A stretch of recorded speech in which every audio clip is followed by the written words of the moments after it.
안녕하세요, 박엄마입니다. 오늘은 기차에 관련한 그림책 3권을 소개할 거예요. 아들을 키우고 계시다면 정말 신기하게도 비슷한 취향을 보이는 경우가 많은데요. 일례로 자동차, 로봇, 공룡, 기차, 버스 이런 것들을 좋아한다는 것이죠. 저희 집만 그런 줄 알고 보면 다른 집도 마찬가지더라고요. 누가 알려주고 가르쳐 준 것도 아닌데 본능적으로 관심을 보인다는 게 정말 신기한 것 같아요. 저의 둘째는 4살인데요. 요새 기차, 자동차, 비행기에 빠졌어요. 특히 요새는 기차에 완전 빠졌거든요. 그래서 주말에는 둘째와 지하철 체험을 하기도 했는데요. 아이가 TV에서만 보던 지하철을 직접 보고 타니까 격하게 좋아하더라고요. 리액션도 굉장히 컸고요.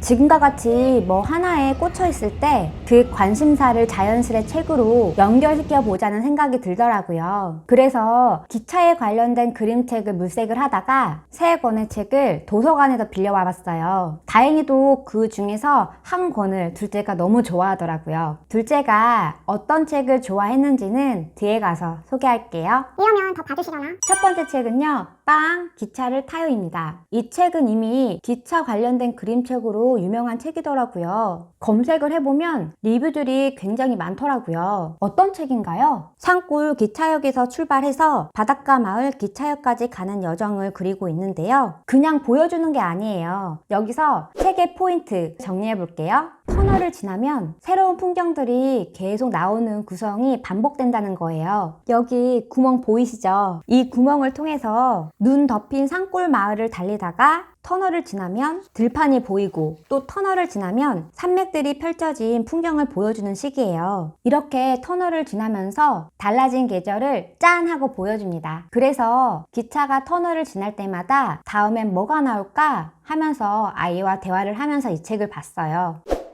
앞으로도 뒤로도 볼 수 있는 특이한 구조예요. 이 책은 특이하게 오른쪽에서부터 시작이 돼요. 맨 마지막 장에 가면 영무원 아저씨가 출발했던 산골역으로 다시 거꾸로 가라고 안내해요. 그래서 바닷가 기차역에서 다시 산골 기차역으로 출발하게 됩니다. 이러면서 아이와 책을 한 번 더 볼 수 있도록 유도를 하더라고요. 그 외로 눈여겨봐야 할 부분은요, 널찍한 그림 속 오밀조밀한 사물과 기차 속 사람들의 모습을 관찰하고 찾아내는 재미가 있어요. 그리고 다양한 의상어와 의태어가 나와서 따라하다 보면 아이의 어휘력을 기를 수 있을 것 같아요. 보여드렸다시피 서정적인 그림체도 너무 이쁘고요. 디테일한 표현으로 한 편의 애니메이션을 보는 듯한 느낌도 들게 했어요. 아이들이랑 이 책을 같이 읽다 보니까 제 마음도 몽글몽글해지더라고요. 저희 둘째는 이 터널 구멍을 가지고 깍꿍놀이를 또 하더라고요. 또 그것을 좋아했어요. 두 번째 책은요, 까만 크레파스와 요술기차입니다. 제가 이 책을 고르게 된 이유는요, 버스, 배, 기차가 다 나와 있었기 때문이에요. 이 3가지는 저희 둘째가 다 좋아하는 것들이었거든요. 이렇게 좋아하는 것들이 나와 있기 때문에 이 책을 더 관심 있게 볼 거라 생각을 해서 빌리게 됐어요. 빌리고 나서 이 책에 대해 알아보니까 까만 크레파스 시리즈로 나온 5권 중 2번째 이야기더라고요. 이 책을 작업한 나카야 미와 작가는 이미 유명하신 분이더라고요. 도토리 마을이라는 시리즈로 사랑을 많이 받고 계시더라고요. 전 이 책을 한마디로 정리하면 미술놀이 하기 딱 좋은 책인 것 같아요. 미술적 흥미와 호기심을 자극하거든요. 주인공인 크레파스가 버스가 지나갈 수 있는 길도 그려주고 배가 달릴 수 있게 바다도 그려줘요. 기차가 쌩쌩 달릴 수 있게 기찻길도 만들어주고요. 움직이지 못하던 버스, 배, 기차가 움직이게 되는데요. 이런 부분이 아이들에게 크레파스를 좀 더 친근하게 느낄 수 있게 하는 것 같았어요. 그리고 차력도 흥미롭게 표현됐는데요. 누차 말하고 있는 버스, 배, 기차가 차력이 계속 변신해서 등장했던 거예요. 그래서 이 책을 읽고 나면 아이가 클레이 놀이를 먼저 하자고 한다든지 그림을 그리겠다고 한다든지 하는 리뷰도 많았고요. 아니면 책을 읽고 엄마가 아이에게 자연스레 미술 활동으로 연계하기 좋다는 평도 많았어요. 그림책을 읽고 또 연계 활동을 하면 아이에게 좋다고 하잖아요. 까만 크레파스와 요술 기차를 통해 아이에게 재미난 이야기도 접하게 하고 다 읽고 나서는 미술 활동으로 연계해서 알찬 시간을 보내시면 좋을 것 같아요. 그리고 마지막 세 번째 책은요, 기차가 덜컹덜컹이라는 책이에요. 이 책을 저희 둘째가 가장 좋아했어요. 사실 다른 책들은 관심이 없고 이 책만 보더라고요. 아직 한글을 모르기 때문에 그림 위주로 이 책을 보면서 놀았어요. 기차에 실린 과일을 보면서 먹는 신용을 하고 석탄을 넣을 때는 불이 보이니까 아 뜨거 하면서 재미있어 하더라고요.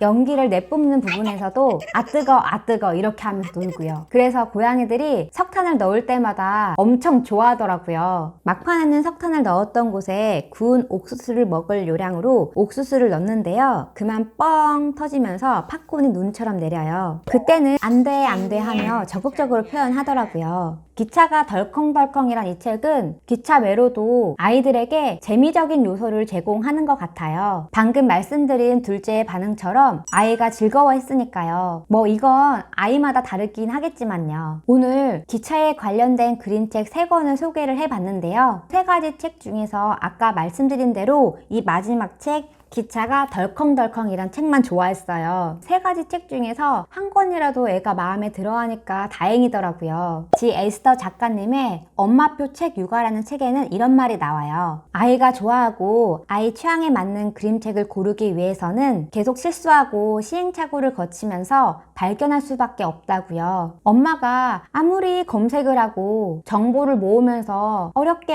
한 권을 골라도 아이가 좋아하지 않을 수도 있어요. 그럴 때 그냥 기운이 쫙 빠지면서 속상하잖아요. 그렇지만 시행착오를 거치면서 여러 경험들이 쌓이다 보면 아이가 좋아할 만한 책을 고르는 안목도 촉도 날카롭게 단련되고야 말죠. 그러니 계속 부딪히면서 아이에게 맞는 책을 찾아서 시도해보는 수밖에 없는 것 같아요. 그래서 저 같은 경우엔 먼저 도서관에서 책을 빌려보고 아이가 정말 좋아한다 싶으면 그때 구입을 해주는 편이에요. 오늘 소개한 책 중에서 저희 애가 싫어했던 책이라 할지라도 그 책을 좋아하는 친구들이 있을 거예요. 그래서 기차를 좋아하는 아이라면 오늘 소개한 책들도 눈여겨보면서 참고하셨으면 좋겠어요. 저는 앞으로도 둘째가 좋아하는 그림책을 찾아볼 거예요. 그러다가 괜찮다 싶은 책이 있으면 이렇게 영상을 만들어서 여러분께도 소개를 해볼까 해요. 오늘의 영상이 여러분에게 도움이 되셨다면 좋겠습니다. 그리고 영상이 마음에 드셨다면 구독과 좋아요 부탁드릴게요. 여기까지 시청해주셔서 정말 감사합니다.